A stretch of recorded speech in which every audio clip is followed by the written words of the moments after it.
uh, Dr. Tilini Pereira, President of the Sri Lanka Academy of Young Scientists, distinguished guests, ladies and gentlemen. It's, of course, not the best time to be giving a talk because all of you have had a rather heavy meal and might be feeling a little sleepy. But perhaps, given the nature of the talk, I may have to give this just as well. I was a bit concerned when I was invited to speak on the subject of policy making and the role of scientists, because although internationally, in many other countries, scientists play a very important role, in Sri Lanka, that is not necessarily the case. So when I give a talk, I like to make it very upbeat and leave everybody feeling very happy. And on this occasion, I might not succeed in doing that, but we'll see. Okay, so the topic I was given is policy making and its importance, of course, one doesn't have to say very much about, and the involvement of scientists. So, first of all, let's be clear on what we mean by a policy. Okay, of course, there's a dictionary definition, which I don't think I need to bother you too much with. So it's a course or a principle of action which somebody adopts for their purposes. So the somebody can be an individual, it can be an organization, but of course it can also be a country. So we are interested in public policy here, not the policy of a particular individual or, say, a private company, but we are interested in public policy. A public policy is a set of principles or courses of action, plans and so on, which a government adopts. A government or one of its branches, right? Or perhaps even an institution which is part of the government. So it can be a national policy which covers the whole country. It can be a sectoral policy which covers maybe one aspect of government like irrigation. It might be a regional policy for a particular province or a district, or even an institutional policy. Now, of course, we are going to be interested in science-related policies, right? Because otherwise, why discuss it in a forum of scientists? There are two types of policies that in which science is involved. First of all, there is what I call policies for science. And I will include the word technology in there because technology drives these policies. Right? So policies for science and technology are policies that address the issue of how to promote science and how to develop technology, of course, in the public interest. Like public policies are always supposed to be in the public interest. Right? So policies might cover things like education in science, perhaps funding, how should science be funded, are there any particular areas of science that we should focus on, like we call them trust areas. Those are policies that deal directly with science. But of course, science policies don't stop there, because particularly these days, and when I say these days, I mean the last 100+ years, science has been pervasive. Science plays a role in many, many aspects of what a government, what a nation does. And so policies about all those different aspects have a science component in them, and therefore scientists, or at least people with scientific, professional, technological qualifications, have a contribution to make. So there's a partial list of some of these activities, right? I'm not trying to be comprehensive here. Agriculture, obviously, healthcare, industrial development, whether export-oriented or otherwise, environmental protection, defense, security issues, infrastructure, telecommunications, so many other things. The list cannot be comprehensive, but science plays a role, and therefore all of these can be considered aspects of science policy, or at least science can be considered an aspect of policies in these areas. So who makes these policies? Policies are made by people we refer to as policymakers. Right? Now the policymakers fall into two categories. First of all, we have the national leadership, which in most countries will be the elected leaders of the country, the politicians, if you will, people in parliament, or the president or the executive that comes under the president. Right? Of course, there are some countries where these leaders are not necessarily elected. Right? In North Korea, for example, I'm sure the government of North Korea has very strong policies, but no one elected them. But in most countries these days, governments are elected, and so the elected leaders are the policy makers. Now, under the elected leaders, with responsibilities and authority that vary from country to country, come what we call the senior, the top level of the bureaucracy, the civil servants. People at the level of secretaries to ministries, the commanders-in-chief of the armed forces, perhaps the CEOs of leading government institutions, people at that level have a responsibility in policy making.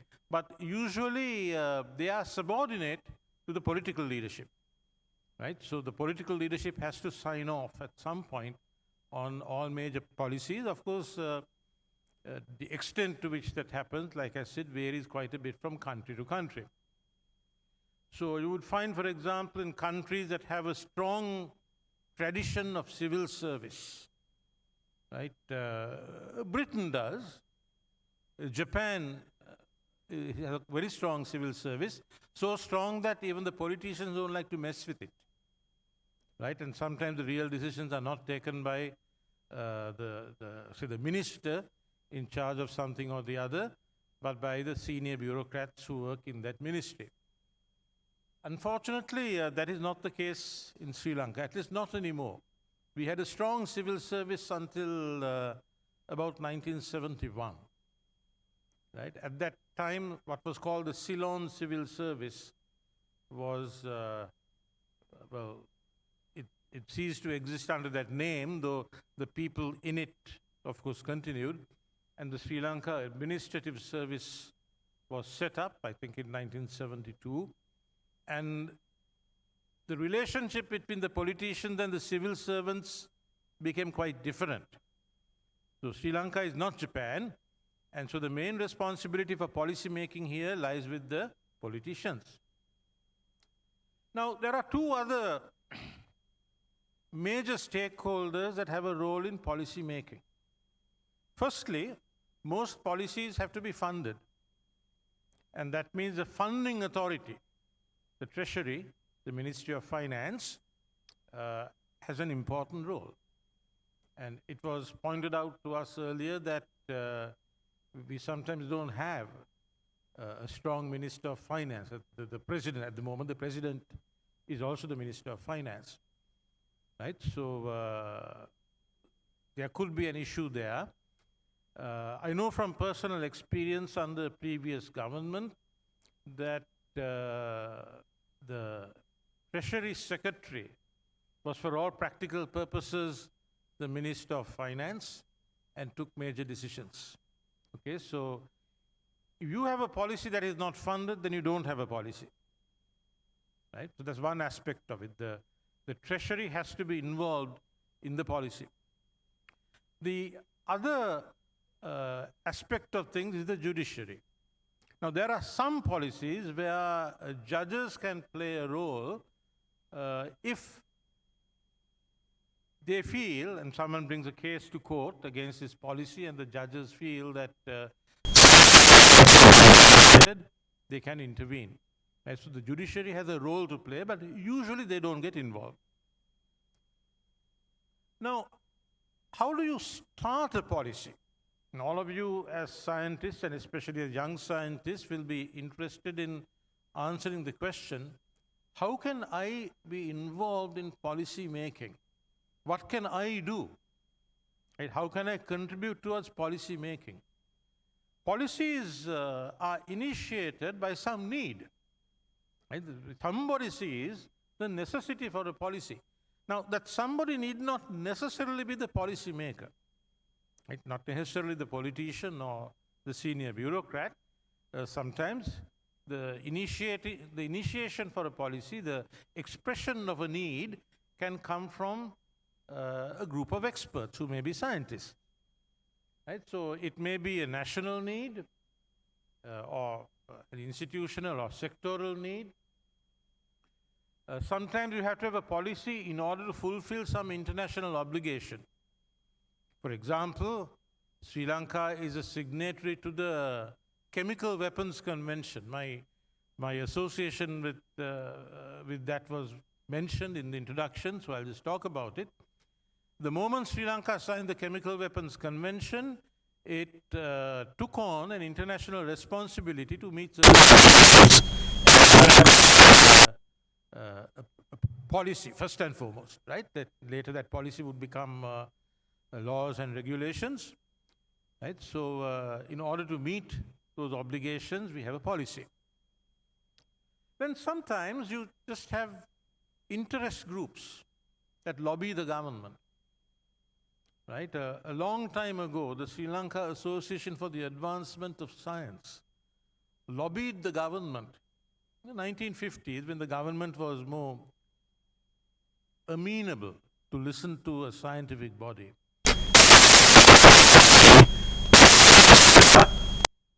What was then called the Ceylon Institute of Scientific and Industrial Research. Now it's called the ITI, the Industrial Technology Institute. But at that time it was the CISIR. The institute that eventually became the National Science Foundation also came about as a result of lobbying by the Sri Lanka Association for the Advancement of Science. Right, so there has been a time in the history of this country where scientists were successful at influencing government policy. We had at that time some forward-thinking politicians who were willing to listen. But exactly how it happens depends on a number of factors. So it will depend on the country, it will depend on the laws and procedures within that country, the political culture of the country.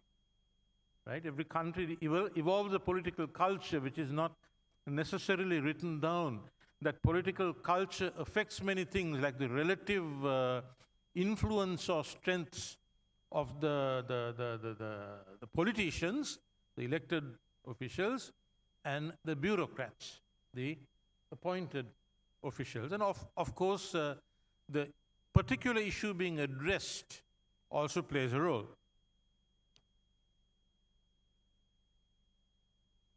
So a lot of that is summarized in the slide over here. You can see a hierarchy of people who contribute to the policy. The political leaders usually the bureaucracy, but sometimes interacting directly with other stakeholders. The Treasury has a say, but it is answerable to the political leadership. So the Treasury may decide such and such a policy cannot be funded, but the Minister of Finance or the President may decide to overrule them. The judges can also play a role, and of course they are not overruled that easily. But then there are other people who contribute in a non-hierarchical way to the policy, and these people are playing a consultative role. Right? So if the policy is very technical, science policies tend to be, the politicians and the bureaucrats can't simply write something down. Sometimes they try, but we all know what happens. Right? So they consult the experts, and if the consulting is done in a proper way, there'll be an official body or bodies of experts, and where the policy is science, those experts will be scientists. There are other stakeholders as well, and their role cannot be ignored. right? And it's a mistake that there are other people who are involved in policy making. Right? For example, if you have a policy that requires say a particular aspect of agriculture, the coconut industry. Let's take the coconut industry. You want to develop the coconut industry. You can, of course, call on the scientists, right? The Coconut Research Institute has some experts. The agriculture faculties of universities have experts. Of course, there are government bodies that deal with the development of the coconut industry, but you can't forget people who cultivate coconuts.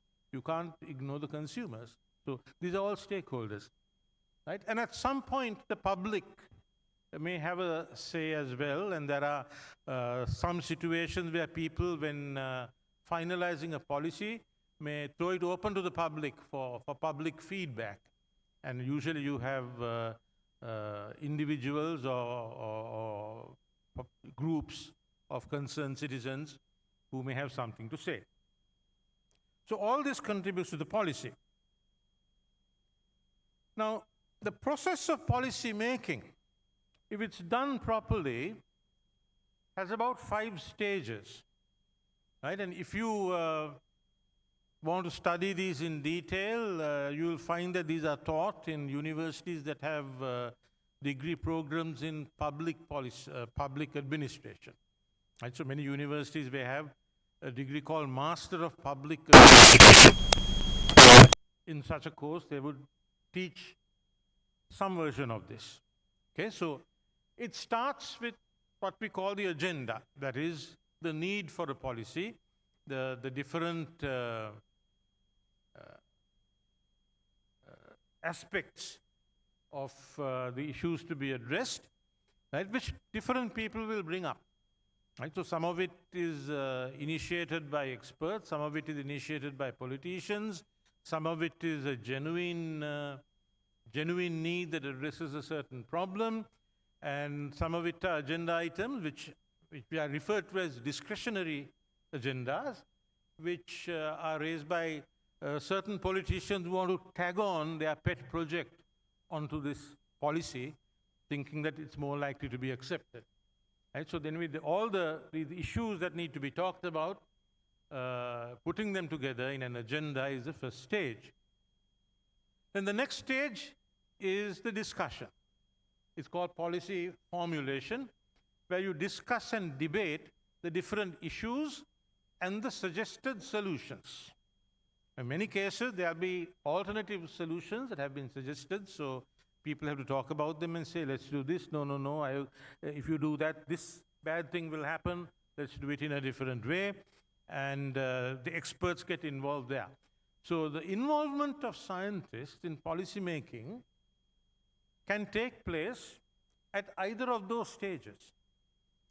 In developing the agenda, where the scientists will know what the issues are that affect them and affect things that require scientific input, and also at the stage where those issues and their solutions and the policy statements are being argued about. But the third stage is where the policy is decided upon. And at that point, the policy maker is the boss. Okay? So the final decision rests with whoever is empowered to make the policy. And in Sri Lanka, it's usually a minister and the cabinet. Okay, so they are supposed to, ideally, look at all the different alternatives that have been suggested, pick the right choices, right, have it all written down in a formal way, and then get it adopted and gazetted. And if a new act of parliament or an amendment to an existing act is needed, that gets done. But that's in the hands of the policy maker. Now, a good policy will have built into it its methods of implementation. Right? So the fourth stage is implementation of the policy. Right? And there, of course, the officials and the stakeholders are both involved. And after a few years, 5 to 10 years, the stage of policy evaluation. Someone decides to do a little survey and see how well it's working. And based on how the policy is working, you may decide that it needs to be amended and you start the cycle all over again. Or in some cases, you might decide that the policy needs to be discarded, that it's not working, there's no point worrying about it anymore, let's throw it out and have a different policy. That usually doesn't happen. It's very seldom that a policy is expressly thrown out. Usually what happens is it's allowed to die a natural death. People just forget about it. They stop implementing it, and gradually it fades away. It's very seldom that you actually take a formal decision not to implement a particular policy.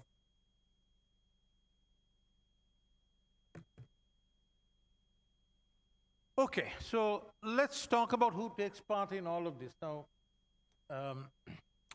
as I said, scientists can get involved at the first stage where the agenda is being put together. Scientists may go to the political authorities, whether they are elected officials or senior public officials.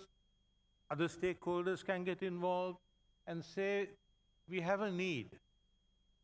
We have a need for a policy on this particular issue because these problems exist, right? And even at the grassroots level, ordinary citizens can come up with this and make demands from the political establishment that they do something about whatever it is, and usually that will start with a policy. But if a high-level politician, a person authorized, right, to make policies, does not accept the need, then nothing serious will happen. Okay, I'll talk about what has happened in Sri Lanka and what should happen, but let's talk in more general terms for the moment. I'll come back to Sri Lanka later. Once this has been accepted and an agenda put together, and sometimes the impetus for the agenda may come from the policymaker, right? The president or minister may go to the appropriate bunch of officials and say, we need a policy to deal with this issue, right? So then the policy formulation begins, and that is where scientists really get involved with the science policy.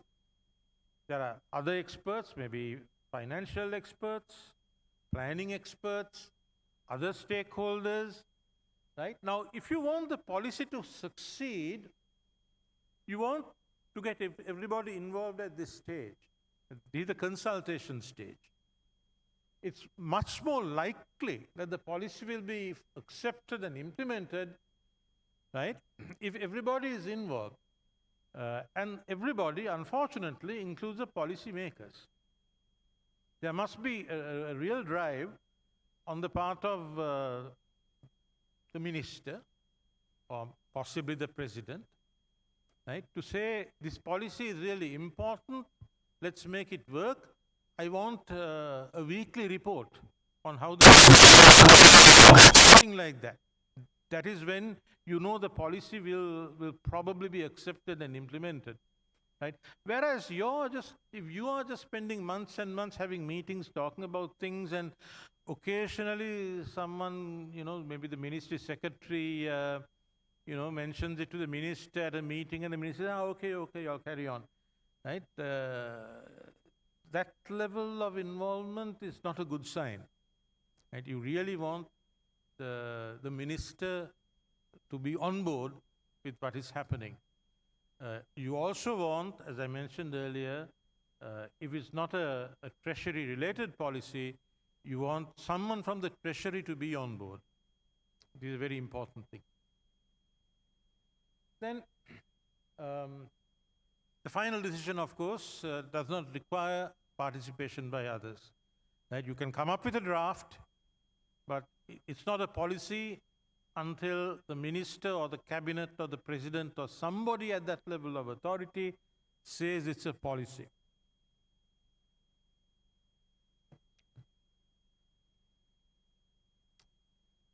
How are policies made strong?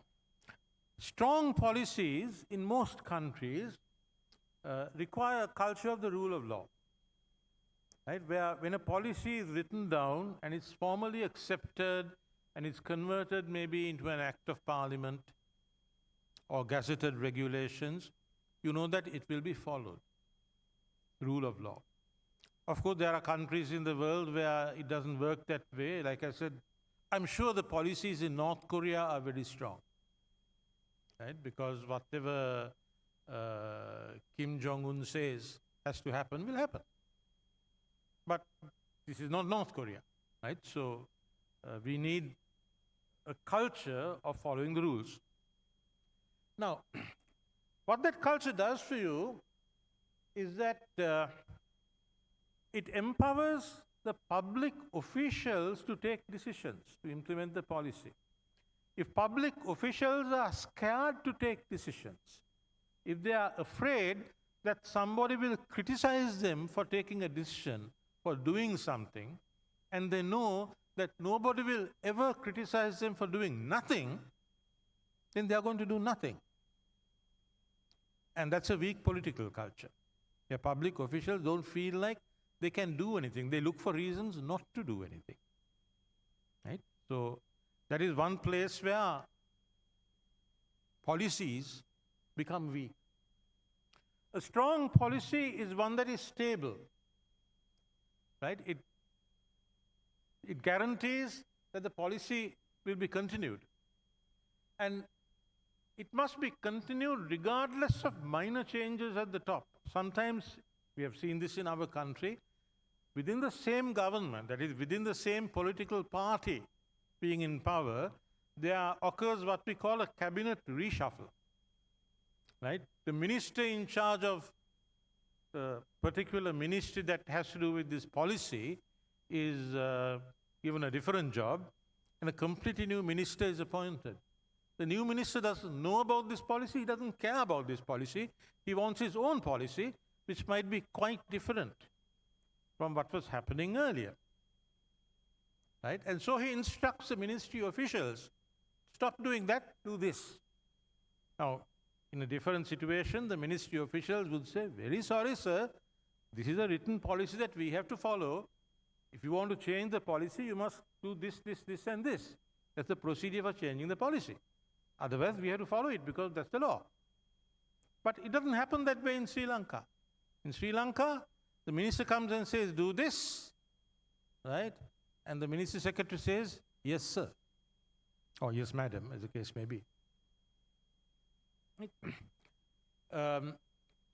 I've mentioned once before that everybody who is involved with funding and implementing the policy should have been involved with formulating the policy. And people in the treasury don't like to have policies foisted on them. But these are brand new science policy for doing what? Oh, you want to fund nanotechnology? We don't know anything about nanotechnology. We can't give you money for that. I mean, I've actually heard treasury officials object very vigorously to starting Slintech, the Sri Lanka Institute of Nanotechnology. I was there, I was in NASDAQ at the time. Okay, so you need to have these people on board. They must agree that these are good things, that they are needed for the country, and then they will give you the money. And other people, other ministries or companies or consumers, even consumers should be on board. One thing to keep in mind is that the policy is never permanent. Policies must change. They cannot be carved in stone. Right? They are not handed down by God. They are developed by human beings. And when circumstances change, policies must adapt.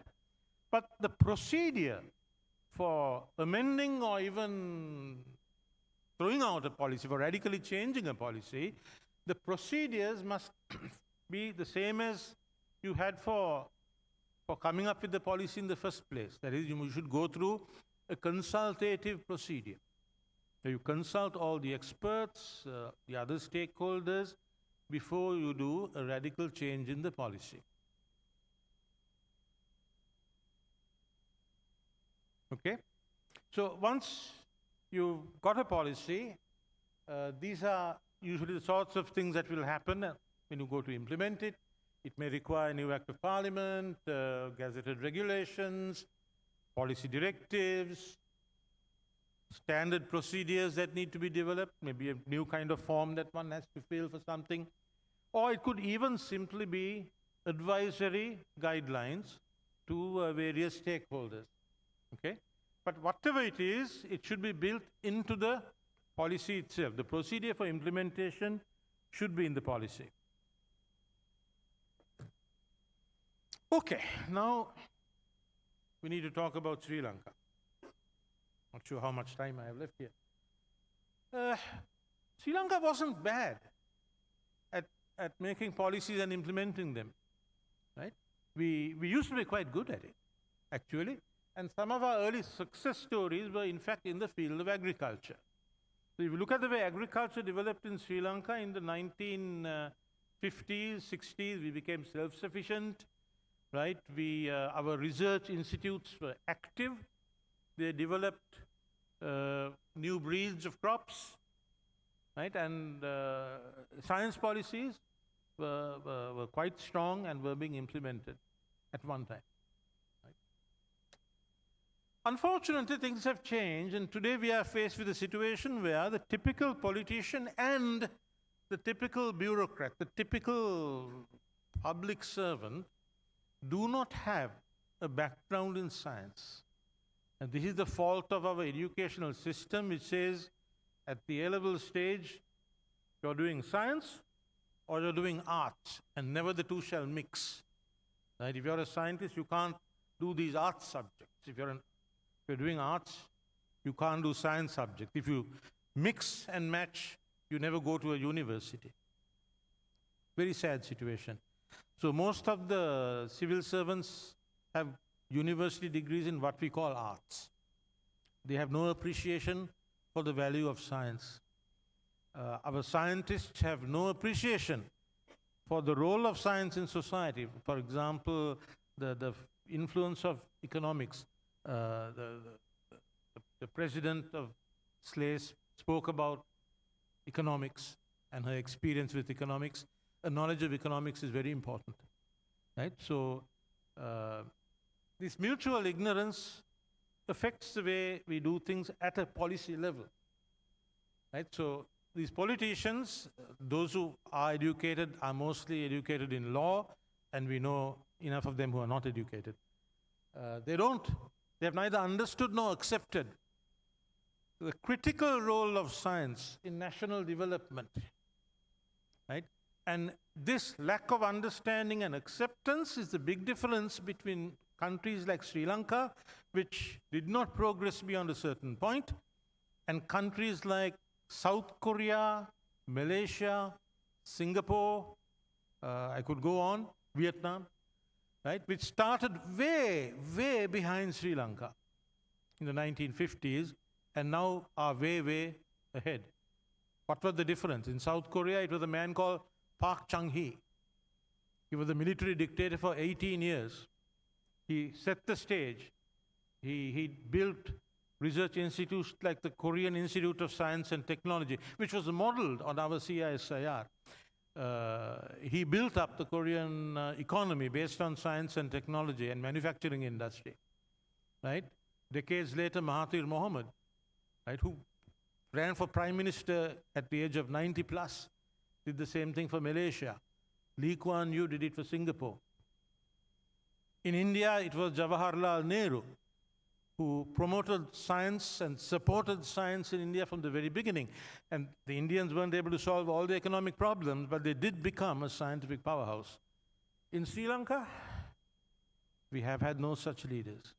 Very sad. Okay? Now, Sri Lanka does not have a culture or a process of automatically consulting scientists for even routine decisions. I listened to our Minister of Education, Mr. Premajayant, on 2 occasions recently, and on one of them at least, he complained bitterly about how the Treasury did not have a scientific body that it could consult when it made science-related decisions. And he was very critical of the decisions that the Treasury was making, and I think with some justification. right? So scientists should have a consultative role even in the implementation process. The initiative for making policies in science, since the politicians weren't interested and the bureaucrats weren't interested, the initiative passed to the scientists. So many scientists, and some of them were young scientists, in this country have been involved in policy making. And certainly in my experience over the last 15 years. But the problem is that scientists are not policy makers. The policy makers are the bureaucrats. Okay? So when scientists put together a policy, it's basically advice to the government. It's telling the government, look, we need a policy, here's a policy, please accept it. Right? And sometimes they'll go through the motions. Right? You are friendly with a particular minister and you have a policy, the minister will pat you on the back and say, thank you very much. He might even present the policy to the cabinet. Now, in 2009, a national science and technology policy, the first and only policy by that name in Sri Lanka, was accepted by our minister. Our minister was actually quite enthusiastic about it, Professor Tissa Vitarana. It was presented to the cabinet, which unanimously approved it. I don't think even 3 cabinet members had read it, but they approved it, with 55 other agenda items for the cabinet meeting. Right? And ever since then, it has gathered dust, and no one has implemented it. Right? So if the politicians aren't involved in formulating it, and they see its importance, and they tell you, we really need this, well, you can put one together, but they won't pay any attention to it.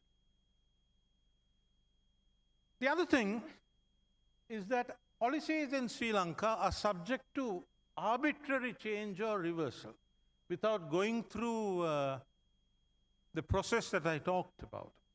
And this can happen on very minor changes in leadership within a ministry or within a particular institution, or changes in leadership at the highest level.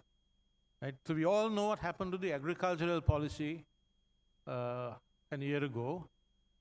We all know what happened to tax policies, a little more than that, a little more time, 2 years ago.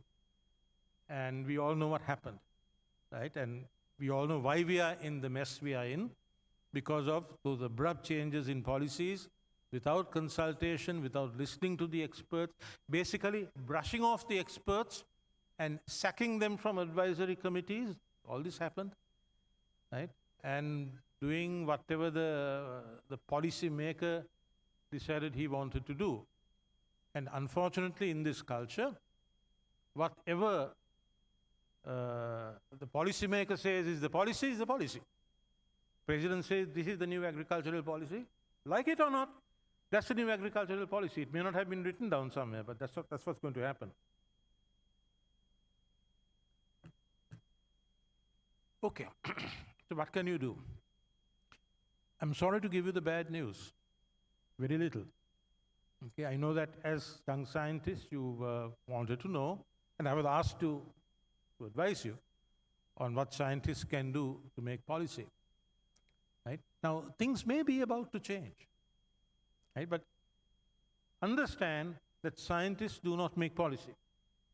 Right? So anything you put together, call it a policy or not, is advisory in nature.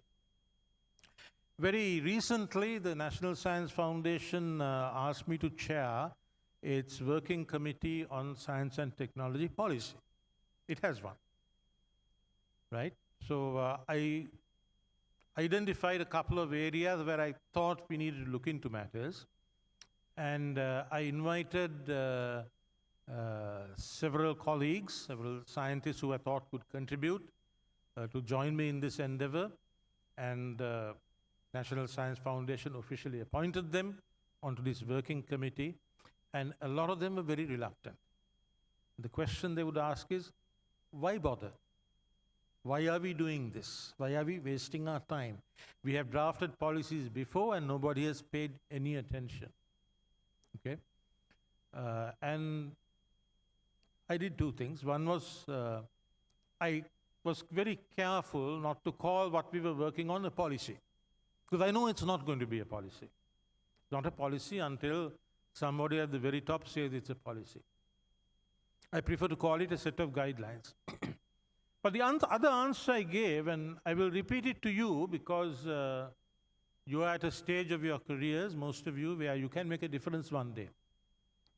One day, the people of this country will ask us, the scientists, we are in an economic mess. We are backward. Right? We are not scientifically and technologically developed. What did you do?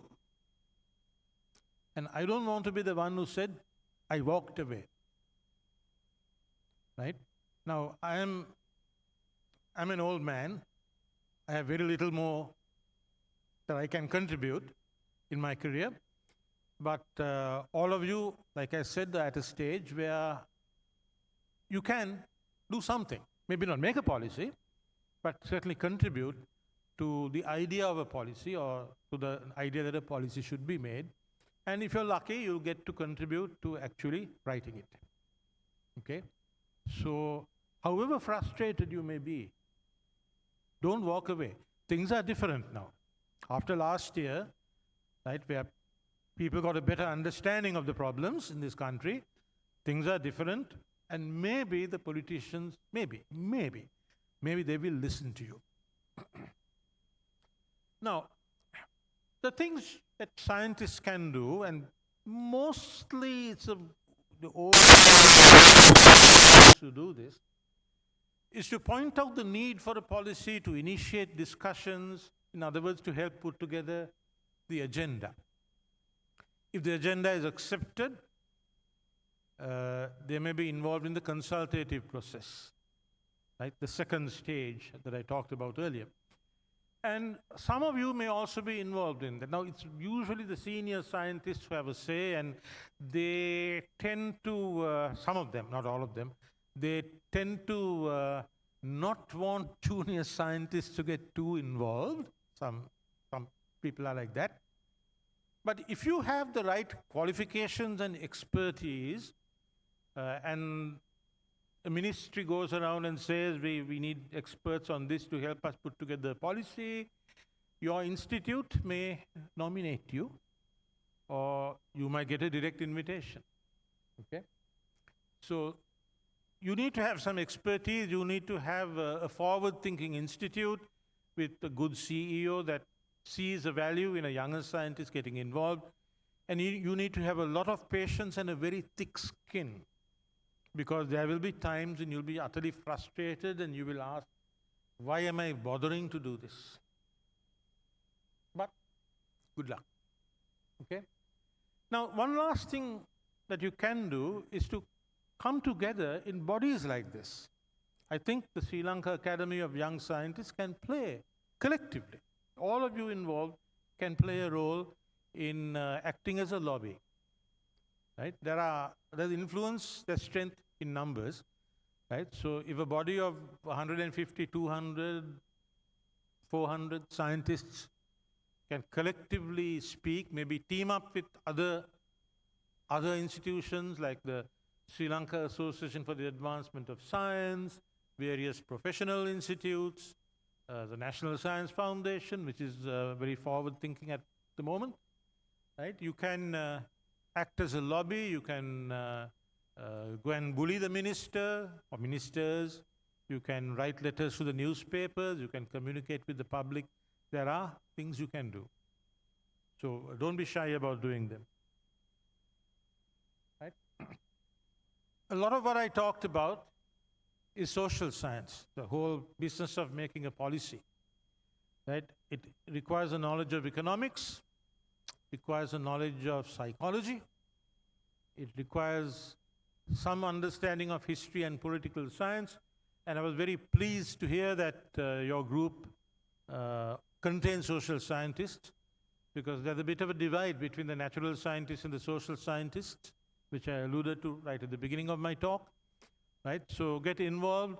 Those of you who are natural scientists, try and learn some social science. You're going to need it. Trust me. Okay? Learn some economics. Learn some psychology. So that's all I really have to say. I may have gone past my time, I'm not sure. Thank you very much for your kind attention. And I guess I'll get a chance to answer any questions you may have during the panel discussion.